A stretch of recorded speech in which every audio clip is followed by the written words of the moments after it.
आज हम समराइजेशन का अभ्यास करने वाले हैं। सबसे पहले तो हमें ये समझना पड़ेगा कि अगर सपोज मेरे पास एक टेक्स्ट है जिसे मैं कहता हूँ सोर्स टेक्स्ट, या मान लेते हैं कि अगर सपोज मेरे पास कुछ लिखा हुआ है, तो समराइजेशन एक ऐसा प्रोसेस है जो इस सोर्स टेक्स्ट को इसी के शॉर्ट फॉर्म में कन्वर्ट करेगा। और ये जो इसका शॉर्ट फॉर्म है इसको मैं कहूँगा सोर्स टेक्स्ट की समरी या टारगेट टेक्स्ट। अब यहाँ पे तुम्हें दो चीज़ें समझने की ज़रूरत है। सबसे पहली चीज़, सोर्स टेक्स्ट का मीनिंग और टारगेट टेक्स्ट का मीनिंग सेम ही होता है। मतलब सोर्स टेक्स्ट जो कहना चाहता है और टारगेट टेक्स्ट जो कहना चाहता है, दोनों ऑलमोस्ट सेम होता है। और दूसरी चीज़ जो तुम्हें समझने की ज़रूरत है वो ये है कि सोर्स टेक्स्ट में जो भी की पॉइंट्स होता है या सोर्स टेक्स्ट के अंदर जो भी इंपॉर्टेंट पॉइंट्स या जो इंपॉर्टेंट कंटेंट होता है सोर्स टेक्स्ट का, वो सारी की सारी चीज़ें किसी ना किसी तरीके से टारगेट टेक्स्ट में मेंशन होती है।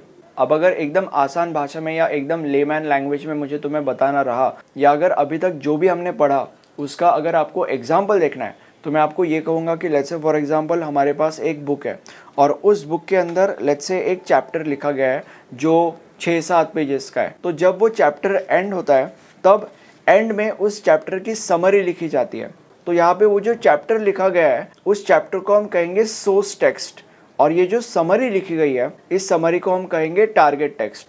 अब ये जो टारगेट टेक्स्ट है, ये टारगेट टेक्स्ट जो कहना चाहता है और जो पूरा का पूरा चैप्टर या हमारा सोर्स टेक्स्ट जो कहना चाहता है, ये दोनों के दोनों चीज़ें ऑलमोस्ट सेम ही है। और दूसरी चीज़ जो तुम्हें समझने की ज़रूरत है वो ये है कि पूरे के पूरे चैप्टर के अंदर ऑथर जो इंपॉर्टेंट चीज़ें तुम्हें कहना चाहता है या ऑथर जो की पॉइंट्स तुम्हें देना चाहता है, वो सारी की सारी इंपॉर्टेंट चीज़ें या वो सारे के सारे की पॉइंट्स किसी ना किसी तरीके से इस समरी के अंदर या इस टारगेट टेक्स्ट के अंदर मेंशन होता है। अब समराइजेशन ये जो प्रोसेस है, इस प्रोसेस के अंदर जो समरी बनती है, ये समरी दो प्रकार की हो सकती है। There are 2 types of summaries in this.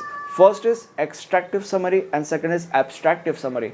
सबसे पहले हम ये समझते हैं कि एक्सट्रैक्टिव समरी का मतलब क्या होता है। एक्सट्रैक्टिव समरी के अंदर जो समरी बनाई जाती है या एक्सट्रैक्टिव समरी के अंदर ये जो टारगेट टेक्स्ट होता है उसके अंदर वर्ड्स, सेंटेंसेस या दोनों वैसे के वैसे यूज़ किए जाता है जहाँ पे ज़रूरी है वहाँ पे फ्रॉम द सोर्स टेक्स्ट। और एक्सट्रैक्टिव समरी ये जो प्रोसेस है ये बहुत जगहों पे यूज़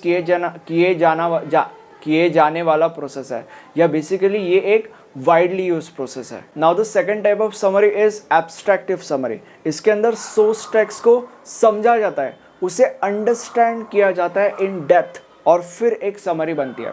यहाँ पे टारगेट टेक्स्ट के अंदर या बेसिकली जो समरी बनती है उसके अंदर वर्ड्स, सेंटेंसेस या दोनों वैसे के वैसे यूज़ नहीं होते हैं फ्रॉम द सोर्स टेक्स्ट, क्योंकि जैसे कि मैंने बोला कि यहाँ पे सोर्स टेक्स्ट को अंडरस्टैंड किया जाता है, उसे समझा जाता है इन डेप्थ और फिर वो समरी बनाई जाती है। तो ऑब्वियसली वर्ड्स और सेंटेंसेस वैसे के वैसे वहाँ पे यूज़ नहीं किए जाएंगे। अब मुझे सच कमेंट सेक्शन में बताओ कि आपको ये वीडियो कैसा लगा।